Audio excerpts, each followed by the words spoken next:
Pemerintah resmi memulai operasi bahan pangan yang digelar serentak di seluruh Indonesia. Operasi pasar digelar untuk menstabilkan harga bahan pangan menjelang bulan suci Ramadan. Operasi pasar pangan murah mulai digelar serentak di sejumlah wilayah di Indonesia pada Senin 24 Februari 2025. Kegiatan ini melibatkan berbagai stakeholder, mulai dari kementerian dan lembaga terkait, BUMN pangan, asosiasi, pelaku usaha pangan hingga pemerintah daerah. Komoditas yang diprioritaskan operasi pasar yakni minyak kita, bawang putih, gula konsumsi, daging kerbau beku hingga beras.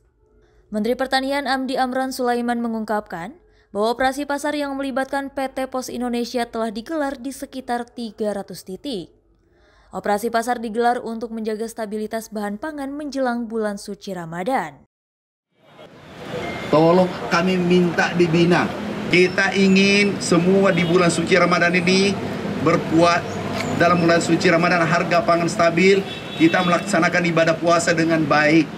Dan kita akan melakukan operasi pasar besar-besaran. Operasi pasar bahan pangan mendapat sambutan positif dari masyarakat.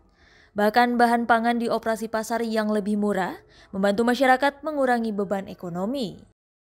Membantu kita sih, ibu-ibu, termasuk cabai murah termasuk cuma 55. Nah biasanya 1 kilo itu 100.000 ya.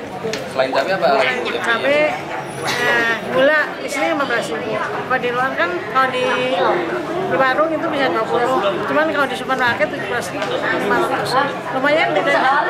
Operasi pasar pangan murah berlangsung hingga Senin 24 Februari 2025 hingga 29 Maret 2025. Pemerintah menargetkan operasi pasar digelar di sekitar 4.000 kantor pos yang tersebar di Indonesia.